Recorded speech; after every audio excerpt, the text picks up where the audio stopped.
We value a courageous, progressive theology whose relevance extends from the pew to the street, that engages both the mind and the heart, and that welcomes everyone, from the skeptic to the devoted. So Carol asked me if I would reflect on this core value. It's one of our church's core values, and think about which part resonates with me the most. And that was hard for me to choose because I like all the words. They all connect with me.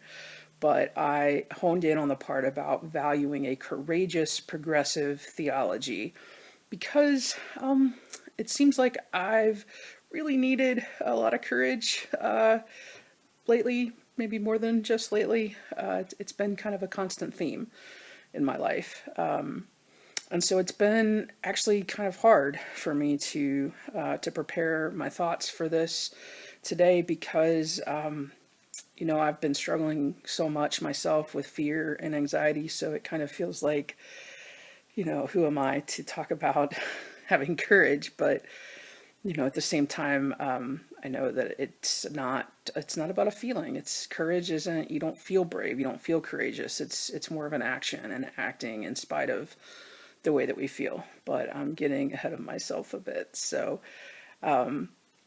I'm just trying to take the next right step in my life, in my faith, in my theology, and in the ways that I feel like God is leading me. But I keep thinking about that question. What does it mean for you, for me, to live out a courageous, progressive faith? And so I thought about how it takes courage for us to question the given narrative or theology or worldview that we might have been given, whether we're talking about our attitudes around racism or a journey towards affirming theology or something else. And it takes courage for us to push back against injustice and fight for justice and speak out. Maybe you've read some of the books that I have, like Daring Greatly by Brené Brown, or Untamed is a new one by Glennon Doyle. And in there, Glennon writes, "Blessed are those brave enough to make things awkward, for they wake us up and move us forward." And I love that because I'm like, hey, yeah, I can make things awkward. Yeah, let's do this. Although, there's other parts of me that are like, no, let's not rock the boat. But she also mentions a poem that I've read before by Hafiz, who was a Sufi poet from the 14th century. And the poem says, "The small man builds cages for everyone he knows, while the sage, who has to duck his head when the moon is low, keeps dropping keys all night long for the beautiful, rowdy prisoners." And I want to read that again, changing it to inclusive language so it's clear we're not just talking about the men.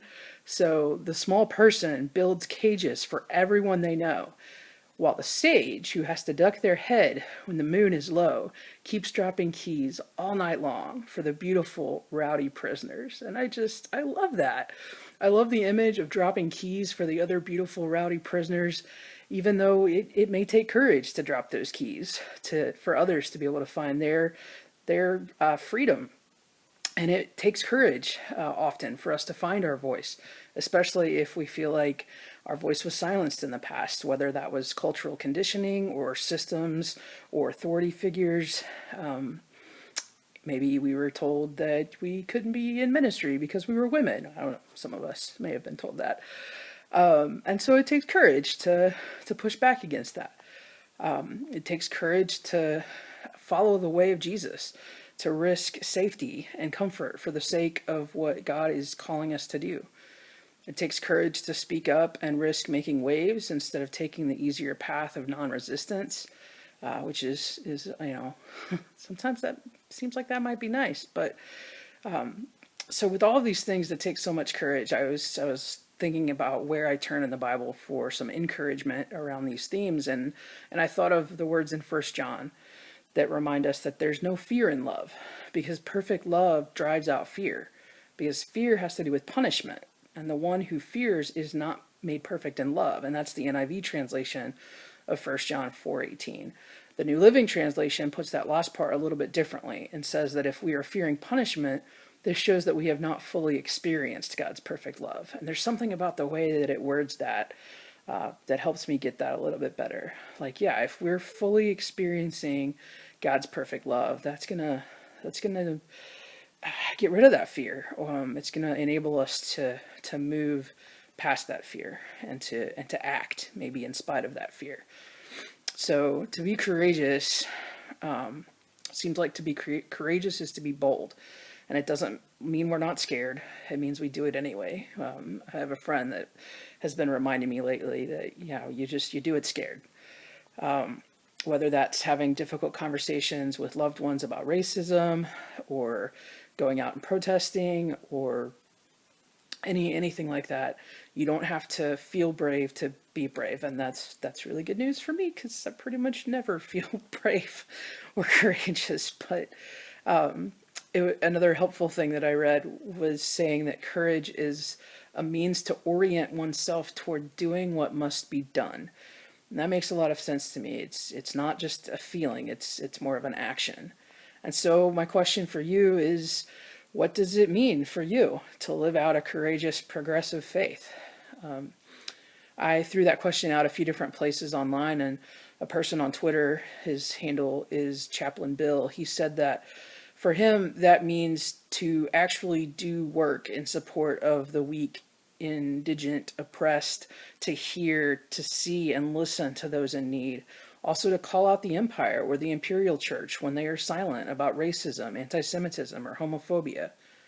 And as I thought more about my own answer, I said, for me, living out a courageous, progressive faith means I need to be willing to keep learning, to keep asking questions, and keep repenting of the ways I've gotten it wrong and done harm to others through action or inaction. And, why does this take courage? Well, maybe we crave the comfort of what we have known, the perceived safety of not rocking the boat. I know I do. But I keep thinking about that line that says, none of us are free until all of us are free. And I had to look that up. And I think Emma Lazarus said a version of that back in the 1800s. And she said, until we are all free, none of us are free. And then Martin Luther King Jr. said, no one is free until we are all free. And so I think about all of these things, and I think about, the things in my life that are overwhelming right now after being laid off from my job and trying to figure out what's next. And there's more to that story that I'll be probably talking with some of you about here in the future. But, I think that we keep asking God for the courage to keep taking the next right step, to fight for a world and a country in which there is no longer any question that Black lives really do matter, and where there are no more LGBTQ people driven to take their own lives because of the way they're treated. We ask God for the courage to speak up, to do the work, to trust God's leading in our lives. We ask God for the courage to truly love our neighbor as we love ourselves, remembering that none of us are free until all of us are free. And I want to close with a prayer that Sarah Bessie wrote and shared on Sunday night. She prayed, and I pray with her. God of ripe raspberries and slow Sundays, the same God in the midst of suffering and inspiring revolution, here we are. I pray for courage.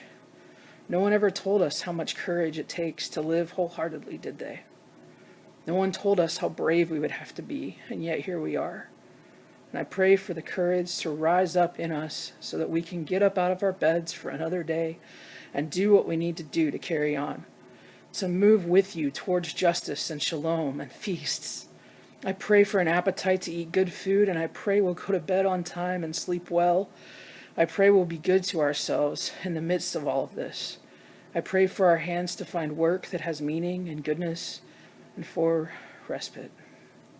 May we remember to pause and give thanks for even the smallest of graces, knowing you are singing in the midst of them. Amen. May the peace of Christ and the courage of Christ be with you, friends.